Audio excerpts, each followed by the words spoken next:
Guys, welcome to the I Love CVille Show. Thank you kindly for joining us. It's great to be with you on a Wednesday afternoon. The summer's certainly flying by. My name is Jerry Miller. David Toscano is in the house for a second rodeo. The first rodeo, so good. We invited the gentleman and the scholar for a second time on the program. God, the pressure is on. The pressure is on, David Toscano. You know what? Let's just go to the studio cam here. We're going to change protocol. We're certainly going to thank our sponsors. You see David Toscano in the house. Harris, have the sponsor stuff ready to go in a matter of moments. First, let's get David in the mix. How are you? I'm feeling great. Yeah? I'm feeling great, yeah. And I'll tell you, it's an honor to be back here. The fact that you would have me back again, I must have done okay the first time. Appreciate it. Maybe you'll have me back again after this. Who knows? You know you excel in these settings. Well, I have a lot of fun with this. You do, and you have the gift of gab. You're very likable. How are things been since the last time you came on the show? Well, I've been doing a lot of good things. You know, I've been seeing you down at the gym. Yeah. I sort of envy your racquetball prowess. All I can do is get on the bike. I've been. I went to Venice in Slovenia since I think the last time I saw you, and with my family, and that was a blast. Nice. Yeah, really. Tell me about that. Venice is just great, and my family and I try to go. We try to go at least once a year because they have this great art festival called the Biennale. It's a festival that most people go to Venice don't even know about. But for those of us who are interested in the arts, it's huge, and it involves people from all over the world. And then we went to Slovenia that I'd never been to before, and that is a great place to go. When your family goes, you touched on this the last time, when you go on vacation, you're a big art history guy. History. You love yep. Food. Food, yeah. Why Yeah. else go to Italy, you know? What else did you guys do? And architecture. Yeah. And we went on the Croatian coast, which is... It's a blast also. You know, and it's great to try to travel, get an opportunity to meet interesting people. One of the persons I met when I was in Slovenia was an old buddy of mine who actually wrote the Slovenian Constitution. Really? Yeah, when they severed from Yugoslavia. So I've been having a ball. I've been doing a little writing. I was going to say your book. And of course, I'm doing my law work too, because I have to make a living, you know. Talk to us about the book. How's it The coming? book is going great. You know, part of it's about why states are really important. Uh-huh. We know the federal government can't get anything done. They're in gridlock. So in many cases, if you want to do any productive work, it defaults to the state. And the states, like Virginia, are trying to do lots of interesting things, whether it involves healthcare or energy policy or things like how do you determine who votes where, when, and in what districts. So states are really significant, and I've been writing a lot about that, comparing states and comparing how Virginia works. And so I've been having a good time with that. Is writing easy for you? I mean, you do a lot of writing with your law practice, but this is a completely different kind of writing. It is very, very different. I mean, you're trying to tell a story. So, you know, and policy can be, you know, frankly, a little dry, you know. So what I try to do with this book I'm writing is liven it up, you know. Tell little vignettes about things that happened in Virginia that people didn't know about behind the scenes, but made a difference in whether a bill got passed or not, or things that are happening in the national scale that are having an impact on Virginia and policies we're adopting in the state. So, you know, give some context as opposed to seeing 162 footnotes in a chapter. You know, you can try to see some of the people come to life. Big people like Terry McAuliffe, who is he's a big person. I mean, he's got a big personality, and to tell stories about him and smoking cigars or having a drink late at night, I think people would be interested. We call that, so you walked in, as you know, to an advertising agency, and we call that humanizing, personalizing, and localizing the content. Let me ask you, give us a little firsthand, behind the scenes kind of teaser for the book, like a really good juicy story that's in there. Oh, really good juicy story. The juiciest one. The juiciest story. You know I like cigars and bourbon. Well, cigars and bourbon and Terry McAuliffe are juicy stories. Yeah. Because Terry McAuliffe, of all the governors I've served with, and now I've served, I think, 4 or 5, he was the most interesting because he had a kegerator in the governor's mansion. Really? And he would invite people over all the time. And so, and sometimes it would be large groups, other times it would be small groups. And as the Democratic leader, I'd get to go over there, after the veto session, after, we'd fought all day on the House floor. I'd go over there with a couple of people, and we'd have a couple of cigars and have a couple of bourbons and tell stories into the night about this person, that person, or the other person. And some of that can't go into the book because it could really get me into trouble. But, he's such an engaging guy and would work his brains off for the Commonwealth of Virginia.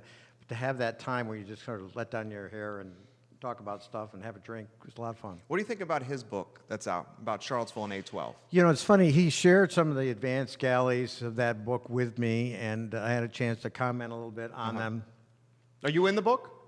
I don't know if I show up in the final. Okay. I mean, your books go through so many iterations. It's not going to be a pleasant book to read. I mean, if you look at what happened on August 12th and you start trying to figure out how it happened that way, there's a lot of blame to go around, and some of it has got to be placed at the feet of local authorities that didn't really do very much. Some of it probably is the responsibility of state authorities.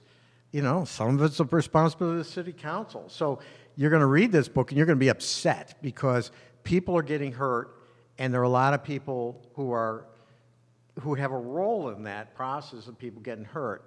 So it's not going to be a comfortable book, but it will be a challenging book because we have to look at our history and really understand our history in the country on these issues.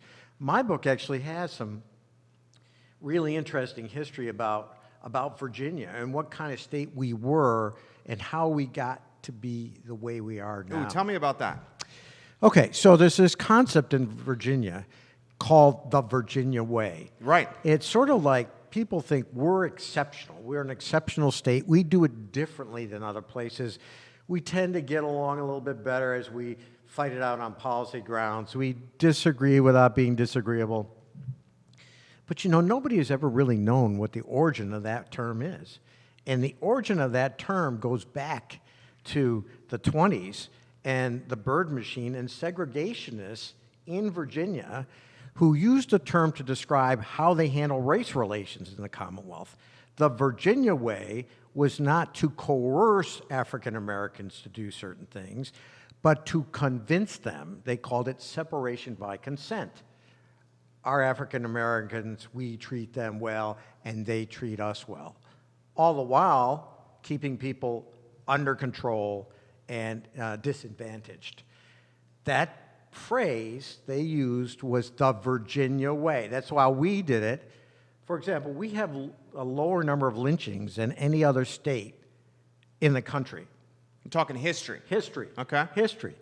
Now, lynching people is really, really terrible. And we had, I think, 90 in Virginia during that time. But we were different in the sense that we weren't as coercive. We were still as oppressive, but they didn't do it at the time with the violence that you saw in other southern states. It was the Virginia way of doing things. But that phrase has morphed now into a different concept. And part of the book that I'm writing talks about the morphing of that name. What is the Virginia way today? What does it mean today? So I'm having fun playing with that concept. My wife is from Long Island. Okay, so she's a Yankee. Now, you're from Syracuse. Yeah. Her Long Island family, my in-laws, the extended family, they say Virginia a little lower, slower mentality. You know what I'm saying? But it's certainly not the case. Let me throw this to you, and you got me kind of thinking about what you were talking about with the cigars and bourbon and the behind the scene stories. Who's the biggest personality in that room? You got a big personality. Oh, McAuliffe is the biggest personality. There's bar no doubt. none? Oh, bar none. Yeah? Oh, yeah. Is it just the governor? I mean, it comes with the role? It is him. Ralph Northam is a totally different character. He's very, very measured, very, very calm, not boisterous at all, serious. Really looked to his wife for a lot of stuff. Yeah. We saw that in the press conference. That's right. That's right. He's very difficult, different than McAuliffe. And Northam, that's why the blackface incident doesn't make any sense, because that's not his style. And you would expect that out of some personalities I know of in Richmond, but not from Ralph Northam. And that's why it was such a shock when people saw the Twitter feed with this photograph. And, it's just different. And Kane is very different than Bob McDonnell was. Kane probably was the most liberal governor we ever elected at the time, but he had a way of discussing things that put people at ease. And he had this ability to take what you were saying and weave it into a stump speech 15 minutes later seamlessly. I mean, just brilliant in that regard. Bob McDonnell was a former prosecutor, and he thought very much in that light. Now, since he had all of his troubles with Johnny Williams, I think he's become more sort of religious and thoughtful about his role in history. So they all have concerned about his legacy. Yeah, and his legacy. So he's doing a lot of work with sort of restoration and redemption issues. So they all have different personalities, and that's why it's so fascinating. Who was the easiest going? Who was the most cantankerous to work alongside? Oh, well, I mean, it's different because I wasn't leader with all of them. So cantankerous. Well, McAuliffe really knew what he wanted to do, and he really charged ahead to do it. And sometimes that just grated on people. Never grated much on me because I agreed with him a lot. But, someone on the Republican side, McAuliffe's a Yankee too. Remember, he grew up a mile away from me in Syracuse, New York. You tell a great story about, is it the tailor? Yeah. And you're a little older than him, or he's a little older than you? Yeah, so the story is that I'm a little older than him. And when going to the prom. That's right. When we got talking, he said, yeah, your dad ran the Former Wear store in Syracuse. I said, yeah. He said, I know Toscano's Former Wear. I always got all my prom tuxedos there. And what that story morphed into was that I fitted him for his high school prom tuxedo because I worked in my dad's store. I was older. My guess is he probably came in at the time and I was doing the work. And so, there are all these jokes out there like I sized him up a long time ago. He makes comments about his inseam, and that sort of thing. But then I found out I also I had another delegate who actually told me he came to my dad's store to get his wedding tuxedo. This is another one. So now it's starting to become everybody's coming to my father's store to get their tuxedo. I mean, it's got to be good for business, David. Well, they're not in business anymore. So at the time, it was good. You got a lot of people jumping on here, guys. If you have any comments, and I see the comments, we will get to them. Keith Smith, thank you for sharing the feed. Let me throw this to you. Since you've last come on the show, we now know that you're retiring from political service. How you feeling about that? You gonna miss it? I mean, has it set in officially? Because you're still kind of in the grind till November, right? Well, yeah, and has it set in? I can't keep my fingers out of it totally. So I see an article and I send it to all my colleagues about, hey, you should read this. But I don't think it's really going to set in until January rolls around and I'm not going to Richmond. On the other hand, there are a lot of decisions that are getting made now that I am not in the middle of, and I don't need to be. And I can kind of detach myself and say, well, look, I don't have to call this person because I'm not there to make that decision. And that feels okay with me, even though sometimes I don't agree with all the decisions that get made. So we have some clarity in Sally Hudson. Mm-hmm. She's one of our tenants in this building, right. Her campaign headquarters here. She is going to fill your very large and lofty shoes. Not an easy task after, 7 terms? Yeah. Okay. Uh-huh. How about a little strategy question? She jumped into the mix earlier than Kathy. Mm-hmm. How much of an advantage did that play in that race, do you think? Oh, it's huge advantage. It's huge advantage, right? Not only did she jump in early, but she got the Sonia Smith. Yeah, $100,000 contribution, and she was up and running 3 or 4 months before Kathy Galvin got in the race. It was a tremendous advantage.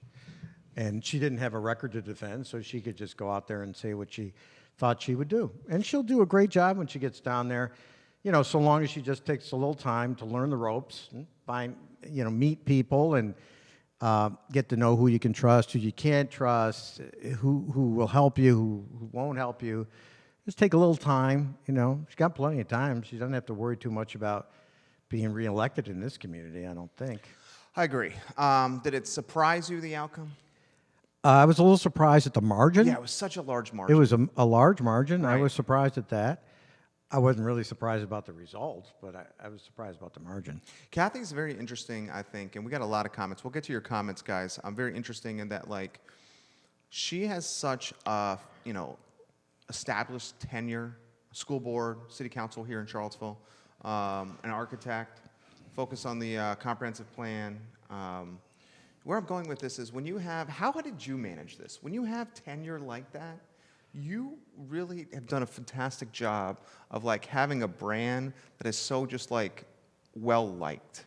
And where I'm going with this, and I love Kathy. I love having her on the show. Tremendous respect for Kathy. Okay?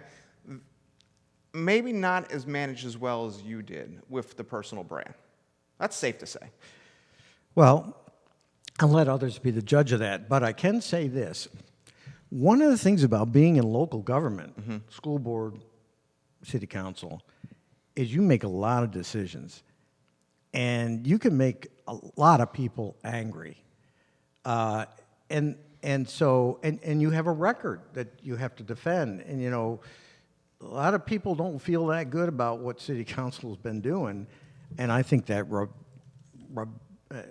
it hurt Kathy in the election. I think so, too. It's not, the branding is important, but of all of the places where you can make enemies, local government is the primary one.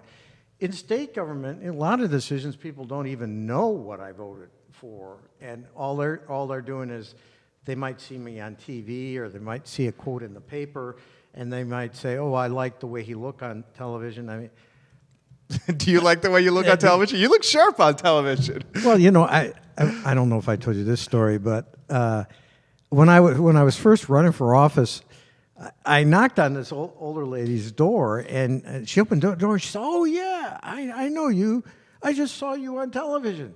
And I said, "Oh, really? What did I say?" And she said, "I don't know, but you sure looked good." And she voted for me. I mean, so it is funny how people make decisions about, who they're voting for. It can be a smile. It can be the content of what they say, whether you look them in the eye. But you cannot hide that in local government because they know how you vote when they're watching you up on the dais and they're in the room to argue for something that you then say no to. That gets people irritated, and that sometimes makes it difficult for local people to be elected to the next level. Well said. Well said. We've had all the pretty much all of the city councilors on the show. And where I'm going with this is I really respect your it's like a likable nature. You have this quality about you where you make people feel comfortable around you. That's a skill. That's very nice. That's a skill. Thanks. Did you always have that? Did you have to develop that? And do you use that in the law practice? Well, I hope I cultivate any good thing I can do in the law practice so that my clients feel good. But hey, look, I was just a first of 5 kids growing up in Syracuse, New York. Good Catholic boy, altar boy. A lot of times the good Catholic boys are the ones that are the most mischievous. Yeah, that's right. Well, I was the good guy. I was the good kid, and I never got into any trouble. So, I don't know, maybe you get it from your parents, but it's nice of you to say. I appreciate the comment. We got some comments coming in. First, let's get this one. You'll appreciate this one. Virginia Plotnick, we will miss you. Thank you for your years of service for Virginia and Central Virginia. A lot of people giving you some props on the show. This is an interesting comment that I wanted to throw to you. David, I love you. I love Charlottesville. This is from Junie Anway. I love Charlottesville. I was a little offended by the comment made on social media by the mayor, and she's speaking specifically, I'm just going to paraphrase, about Jefferson and removing Jefferson's birthday as a official city holiday. What'd you make of that topic? I was a little offended by the comment, too. I mean, what are you going to do next? Take down the University of Virginia? Look, there is no doubt we have a huge historical challenge to understand about why it is the way we are. And we have to confront that past if we're going to understand or if we're going to shape our future in the way we need to shape it. One of the things that I'm doing in this book is to sort of go back into that history. And the history is there for Virginia. The history is there for Charlottesville. There are a lot of things that are not very good about our history. We need to tell those stories. But we can't get stuck in the past. If we get stuck in the past, we will never be able to move forward. If that's what people want, well, that'll be tragic because we will not be as progressive a community and as loving as a community as we need to be. So let's look at the past, let's judge the past, and let's use it to shape what we're going to do in the future. And, taking away Jefferson's birthday, I mean, it's not the end of the world. But at the same time, let's celebrate some of the good things. How about the Statute on Religious Freedom? How about the Declaration of Independence? How about all of the things he said about the importance of a free press? We got to use those for our benefit, even though at the time that he issued some of those statements, they didn't apply to African Americans. So what? Martin Luther King used Jefferson to argue for equality, and other people have done that same. So let's try to take some of the good things and use them for our benefit. Neil Williamson's watching, Free Enterprise Forum. Good guy, smart guy. He says, David, the 4 reasons the Virginia General Assembly is better than U.S. Congress. He's got a list for you. He goes, 1, part-time. 2, often stuck with each other in Richmond for 60 days. Fantastic bourbon and cigar opportunities rather than returning to the district every Thursday. Single issue legislation, 1-term governor. Every legislator wakes up and looks at the next governor in the mirror. What do you think of that? Hey, that's going in the book. Neil, thank you. Send it to me by email so I can attribute it to you. But it's true. There are a lot of things about that are true. Jefferson wanted a citizen legislature. That was another thing that was important about him, and I think that does make a difference. It is true that we have to spend more time together. That's probably good because you tend to respect each other a little bit more if you have to spend more time. Sure, yeah, it's like a marriage. God, I hope not. No, but yeah, there are some really good things about that. And some of the things that he talked about are really sort of in the weeds about single-focus legislation, which is unique to, I think, in most states. You can only adopt one issue at one time, unlike the Congress where they have everything they throw in an appropriations bill. It changes all this policy, and you're making deals, and these things get in where you build the bridge to nowhere, even though it doesn't make sense. So those are all good, Neil. We got a lot of comments about the Jefferson thing. I'm just one more on this, guys, and then we'll move on to some of the other comments here. Do we think we're going to live in a Charlottesville at one time where Jefferson is not acknowledged? I certainly hope not. Oh, my golly. I hope not either. Right. I mean, you'd have to take down the University of Virginia. Right. I mean, where we're going to go with that? So I understand we got to look at our history. Lots of things went wrong, and lots of people did terrible things. They need to be called out for it, and they need to be acknowledged. We need to commit that we're not going to do those things, and we're going to improve our society. It's part of what I'm writing about.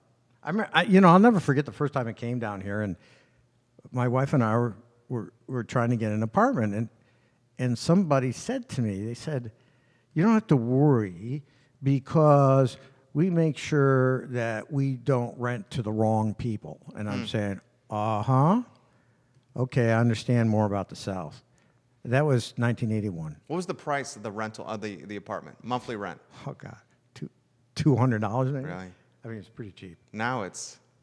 We didn't rent that place, by the way. No? The landlord turned you off that much? We walked out on the guy. Yeah. Elizabeth Cromwell's watching. She's the CEO of the Chamber of Commerce. She's been on the program. Thank you, Elizabeth, for tuning in. Question coming in about the last caucus. The last caucus with the Dems had over 700 people attend. However, out of 700, only 8 were African Americans. Does that say anything about the Charlottesville community? It's a question for you, David. What do you think? Well, it's always a challenge to bring people out to participate in political decision-making, and I think that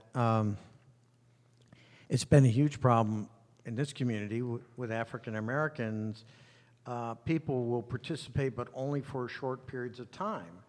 And so if they're asked to come out and participate in a caucus that might be several hours long, they're less inclined to do so. And that's why people like primaries, because then people can come out, cast their vote, and move on.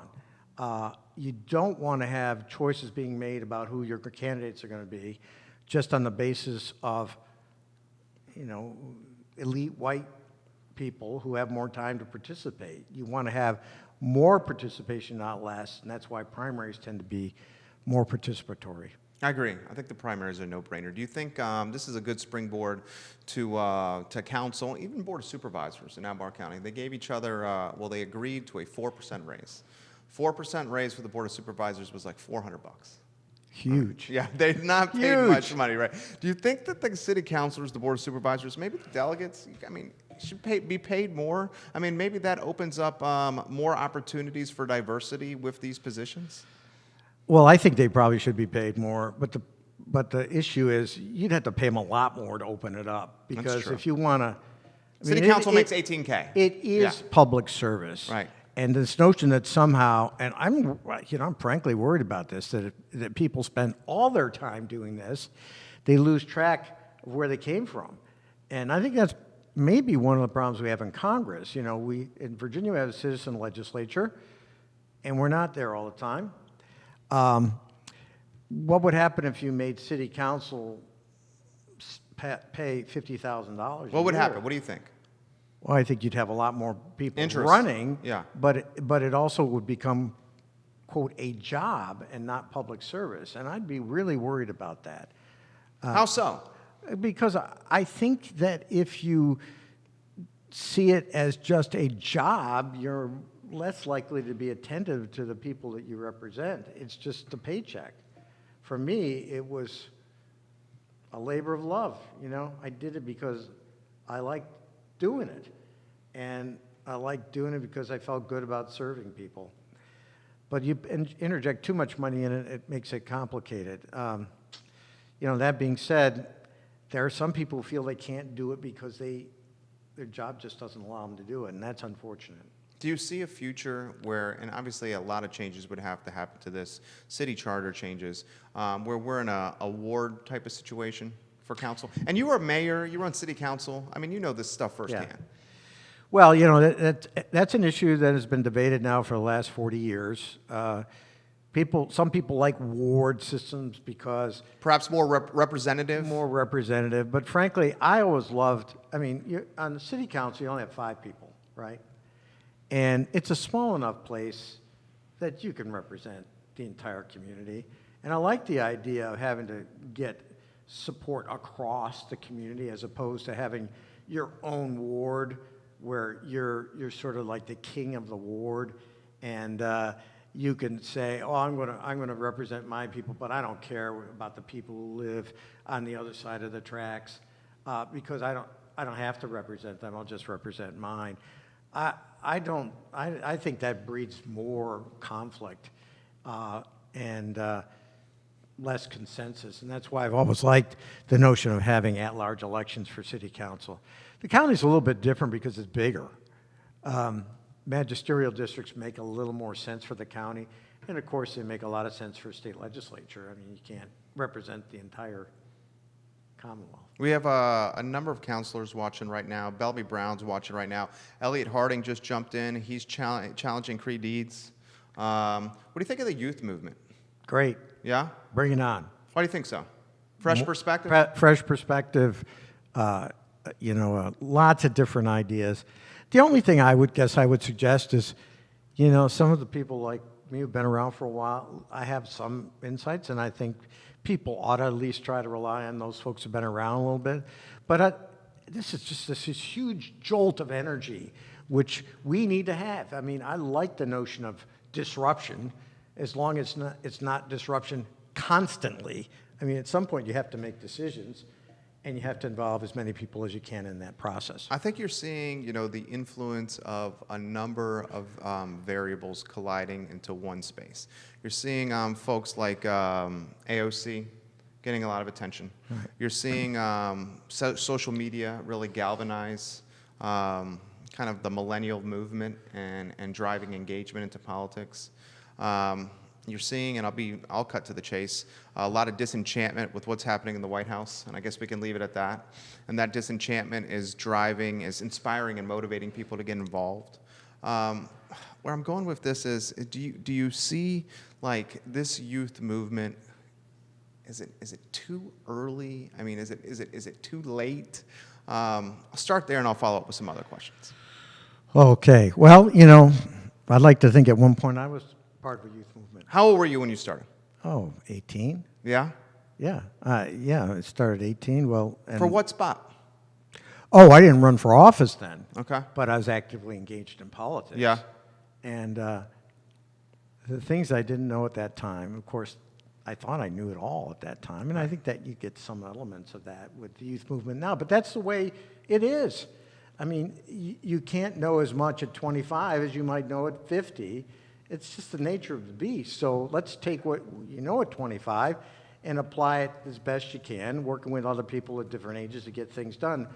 But I don't think it's too early. I think,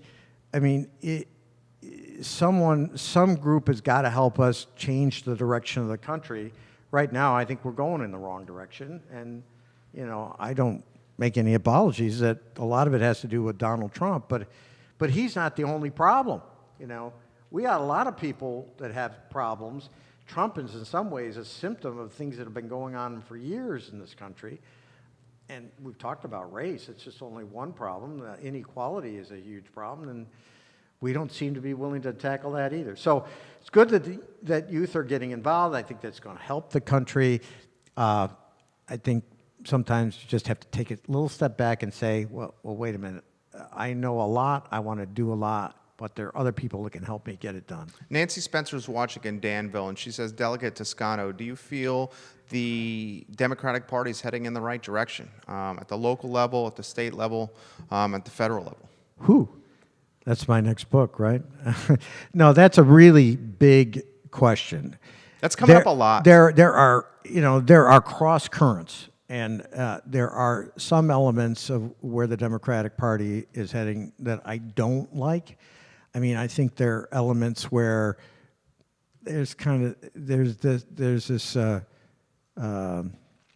sort of litmus test purity notion going on that if you don't toe the line about certain things, you're not a real Democrat or a real progressive. I think that's very, very dangerous. I think one of the things that the Republican Party, where they cause problems for themselves, is they essentially start purging all the moderates. And so what you are left with is a very conservative, I think, minority party. And the danger is that it'll go the other way on the left. So, but I think that the thrust, which is a general progressive thrust that recognizes that working and middle-class people have been left behind by the country and that we need to do something about it, that is really significant. The thrust that says, climate change is real and we got to confront it is important. The thrust that says we've left too many people because of their sexual orientation, who they love, out of the process and stigmatize them for too long, and we got to change that. Those are all good things. But we need to make sure in that process that we exercise some degree of respect for other people, civility, and the ability to get things done with other people for the good of the country. You'll appreciate this one. Michael Arlen. Oh, my buddy. My cousin. He's your cousin? He's my cousin. Where's your cousin watching? California. California. He says, David went to Woodstock at 18, and his grandfather called him the Prince of Peace. He has the perspective of an AOC with 50 years more of perspective than she has. Oh, that is so sweet. What a compliment. What a compliment. Thank you. Thank you, Michael. Give it a like, sweet. give it a share on any of the streams you're watching. We got a question coming in from Keith in Fluvanna. He says, Delegate Toscano, strong mayor for Charlottesville, yes or no? No. No? Mm-mm. I like a mayor that can work with all the counselors. I don't think we need a strong mayor. I think you'd have to change the charter. And you were the mayor. I was the mayor. Yeah. I liked being a strong mayor. I acted like a strong mayor, even though I didn't have that formal authority. And we're a small town. It's not Richmond. It's not Richmond. It's not New York City. We should have a mayor that gets elected by the body as a whole and reflects the consensus on the body to sort of run the meetings and make sure the agenda is teed up so people can make decisions. Do you see council, how has it changed since you've been on it, do you think? Certainly much more in the spotlight, certainly because of social, maybe more attention, more scrutiny? Interesting question. And anything that I say always has to be couched with the notion that when you leave something you've done for a long time, there's always the danger that you think you can do it better than anybody else. And so I want to make sure I don't think that, because that's a really dangerous place to be. I think it's more contentious now. I just think, and part of it's social media. Everything is Facebooked or, tweeting. I mean, Trump is watching Mueller today and tweeting and commenting on the testimony. That is just bizarre. And I think you see more elements of that in local government now. The nationalization of local politics, which didn't used to be the case. Now people are, they come to council and they don't argue for affordable housing based on necessarily on the need that somebody has, but they argue for that because it's the most progressive thing. I don't care if it's the most progressive thing or not. I care about people who don't have access to housing that they can afford. So let's try to figure out how to do that. Some of that solution may be a private sector solution that involves people who are more conservative in their orientation, and some of it might involve investment of city dollars that which typically would be seen as more progressive. But let's not put people in camps based on how they react to various proposals that are being suggested. Andrew Sneatherin, welcome to the program, and congratulations on Commonwealth's attorney in Nelson County. I'm very excited to see that. His last day in private practice today. He's an attorney there. You have a number of your colleagues on both sides of the aisle watching right now. You're kidding. Let me throw this to you here. What's the advice you would give, and he's watching, Elliot's watching now. Elliot's a good friend of this program. What's the advice you would give someone, and I'm also intrigued and feel compelled to get involved from a public service standpoint.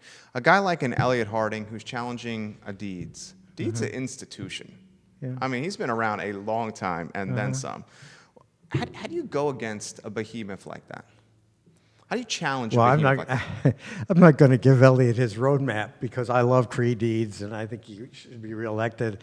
Elliot's a nice guy, and I think I just encourage him to become a Democrat and then run for another seat at another time, because he's got a lot of interesting ideas, and some of them don't all run within the traditional conservative Republican orbit. So how do you run against an institution? Well, I mean, one of the things you worry about, frankly, is a guy like Cree, who's done such a wonderful job.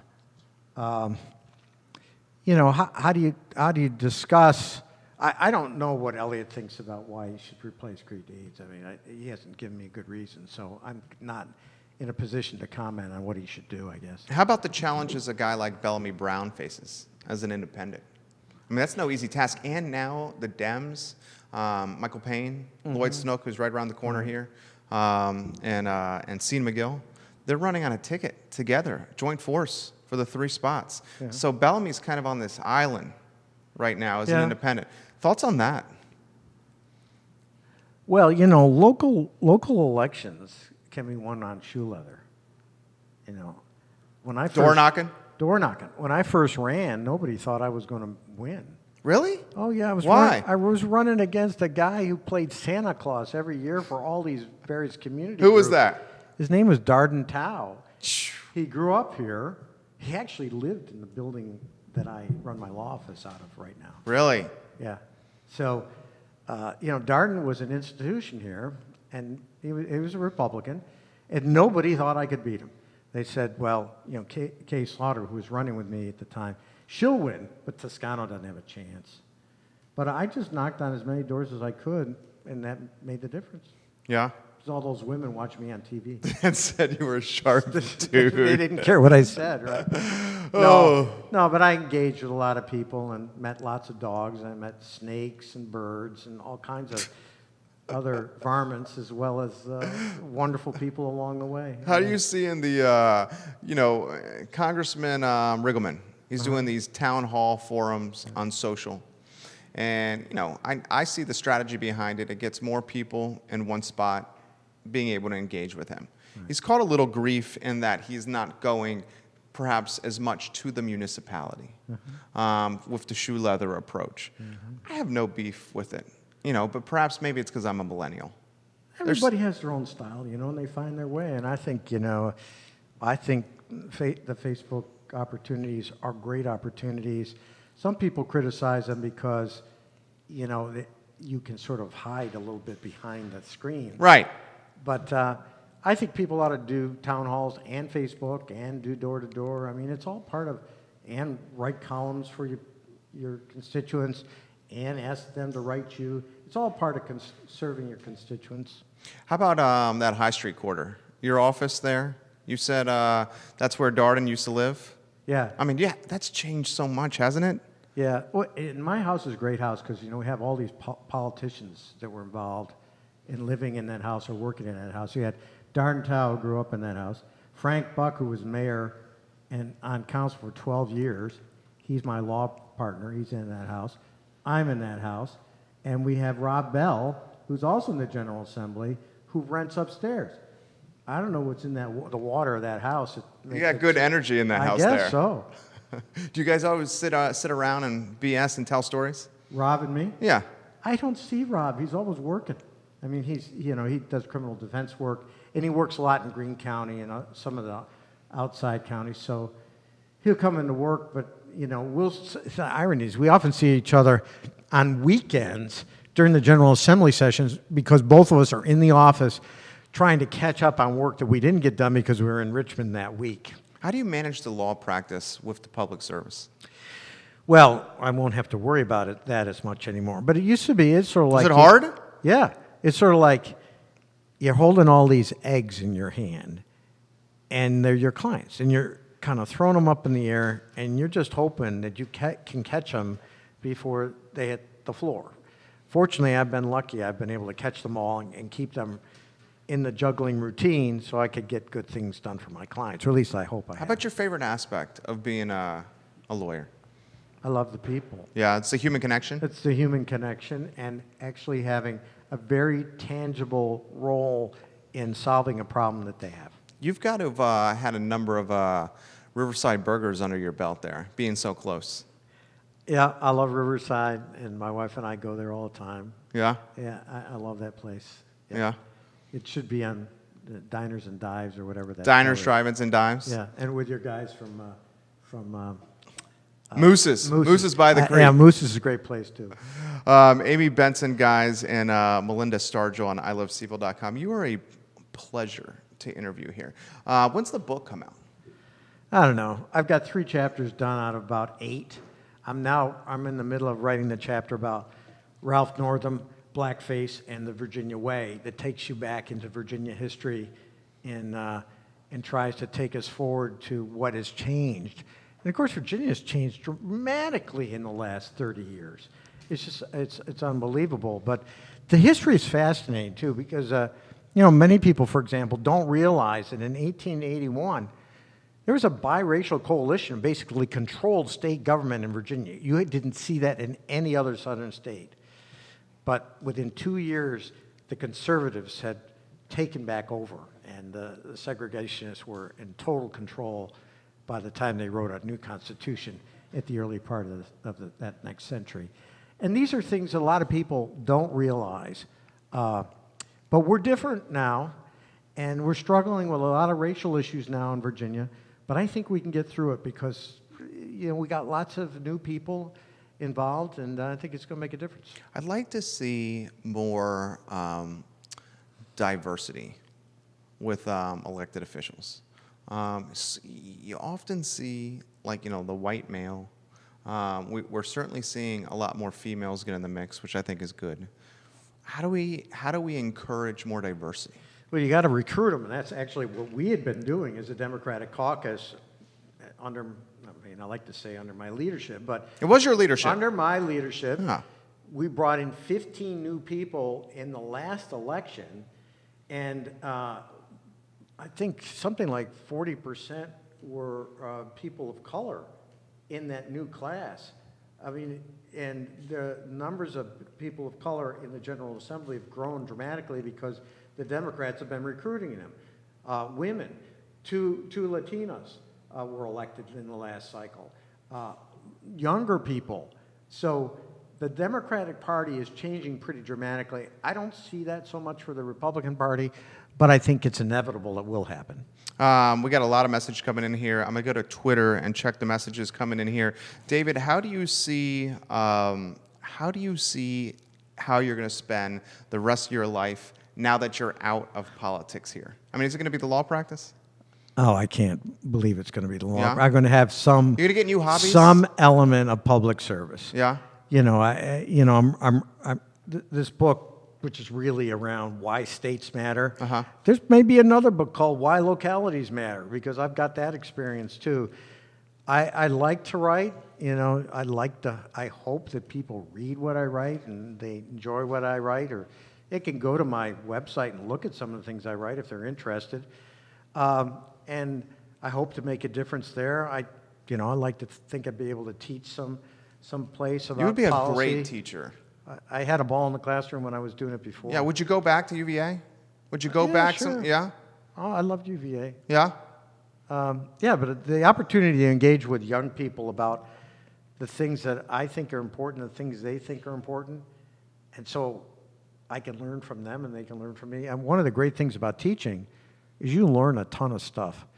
And I want to keep learning. That's my big goal. I love it. I love it. So the book, you're in chapter 3, 8 chapters to go. When do you know a book is done? Yeah, I think when you know when it's done. Yeah? But 3 chapters are done out of 8 total chapters, and a whole bunch more has been written, but has to be revised. What do you use in a write? What do I use to write? Yeah, computer, typewriter? I use a computer, and I can dictate in the Is that what you do? I dictate some stuff, and then I cut and paste, and I'm getting a lot better at that stuff than I used to be. Look at you, savvy. Yeah, I've got a dictation program on my machine, don't you? I do have a dictation. I use should. it? No, I don't. I should use it. I should use it. I'll show you. You good, David. I used to be a newspaper writer. That was my first job out of UVA. Yeah. And those are some good times. You've crushed it. 50 minutes in, it's been easy. I got a couple more questions for you. Do you think, and you've been here since '81. That's 38 years in Charlottesville. Has it changed for the better, for the worse? I think it's changed for the better. Yeah. We have challenges with growth. I mean, I get tired of all the traffic, just like lots of people do. But in some ways, it's a good problem to have. I mean, we have many more opportunities for cultural life. There are so many more economic opportunities than ever were the case here.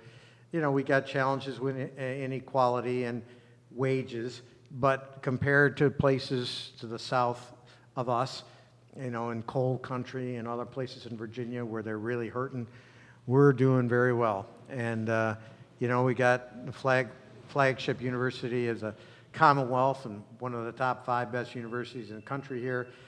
That generates incredible intellectual firepower that we all can take advantage of. So I think it is better. It's different. It's so different. We cover this a lot on the show, and a lot of thought leaders like you. This topic comes up. With housing so expensive, with the university producing so many, like, rock stars, if you may, especially in the entrepreneurial space. I mean, Joffrey across the street here, Joffrey Woodruff of QIM, Right. He's trying to build this tech hub on the downtown mall, Code, the center of developing entrepreneurs. Right. A lot of folks are concerned this is a San Francisco waiting to happen. And then like the average Joe or like the middle class, you know, the working class, be priced out of the market. Well, I think it's a legitimate concern, but that concern's been there for 30 years. I mean, I In remember, 81, that was there? if not 81, at least in the early 90s. I Okay. mean, there were forums we used to have, you know, are we going to be Austin or are we going to be something else? And those were happening in the 90s. So people recognized the challenge. And there is the risk, you know. You always have a risk when you have a community that's desirable for people. Either they want to come here to work or they want to come here to retire, that you're going to have this incredible pressure on housing prices. And you can come up with unique ways to keep housing affordable, but they are not ways that people normally think of. If you're going to let the market work, you're going to have a big problem in always keeping houses affordable. You could create land trusts. I mean, now we're really getting into the policy stuff where people are going to fall asleep. But you could create land trusts where the land is owned and controlled by an entity that makes sure that when the person leaves who's built a unit We've on done the many land, shows on the land trust. Yeah, okay, so you get it. Yeah. You understand. But that's not it doesn't square so much with a market-based approach, which lets people invest, then they take their equity with them to build something bigger. That's kind of been the American way. We have to think differently or we're not going to solve this affordable housing problem. I'm kind of torn on this. I'm going to slide this back a little bit. I'm kind of torn on this in that because, I've been doing this as an entrepreneur for 11 years. Okay, and I, grind just like you, and I feel like we've had success. Success is directly tied to how hard you work. So I'm very much a capitalist, but also a social entrepreneur or a conscious capitalist who's focused on leaving the footprint in a better spot than when I first arrived here. So where I'm going with this is I'm torn on this, the capitalist in me, and like, let the free market work itself out. And then the social entrepreneur in me is like, something's got to give here because my buddies who are my age are say they're a policeman or say they're a teacher, got a lot of buddies in those categories. They're living in Waynesboro or Fluvanna or Louisa because they can't afford Charlottesville or Albemarle County. Feel fortunate to live in Albemarle County in Redfields. Right. Where I'm going with this is like I'm torn on letting the free market play itself out as opposed to coming in and like dictating or influencing certain circumstances so it makes it more appealing to everybody in the marketplace. Yeah, and I think a lot of us are torn about that, right? So that's why, not to get real wonky on this show right now, but that's why land trusts make a lot of sense because if somebody controls the underlying land and you essentially invest in the thing that's on top of the land, you can take some of your appreciation with you. That's the capitalist model. Right. But because the land is kept at an artificially low price, the person who comes in behind you doesn't have to pay a ton of money. Right, especially in a city like Charlottesville that's 10.27 square miles. That's right. Where there's not any more land. There's not any more land. Right. And so the land prices is what's driving this thing. So if you can control the land prices, let people take appreciation out of what they invested in, you get a little bit of both. That's why the land trust is attractive. I love it. We got the folks that run a couple land trusts watching right now. Let's close on this note. I love interviewing you. Put in perspective, and I always try to get everyone on the show to like throw a bone to the better half. Oh my God. She's definitely the better half. She was amazing. We had a chance. The first time I had a chance to get to meet her, and I don't know her that well, obviously, but was at the Climate Collaborative Gala, and I was just like, she's like, I love her energy. Yeah. Throw something. Nancy. To her. Yeah.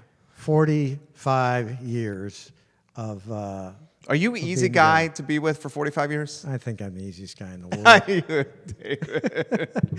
But, I'm challenging at times, in terms of my schedule. But the things she has done to make my life better are just incredible. I mean, I remember typing, the two of us renting IBM selected typewriters and typing my dissertation together day by day.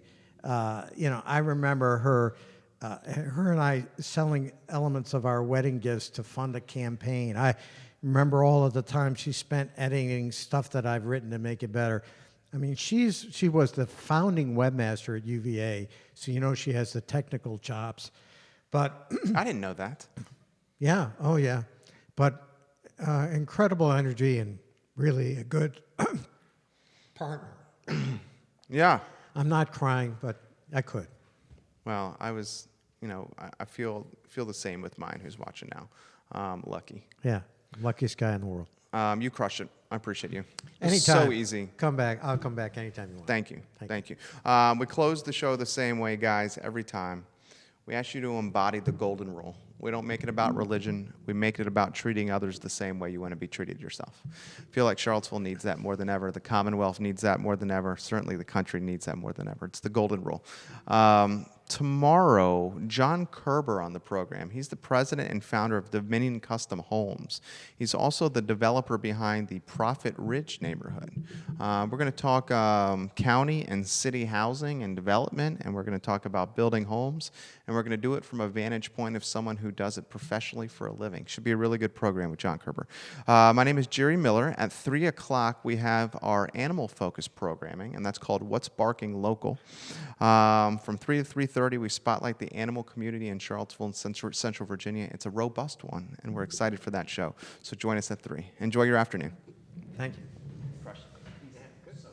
I'm glad. One more thing, we'll get that photo.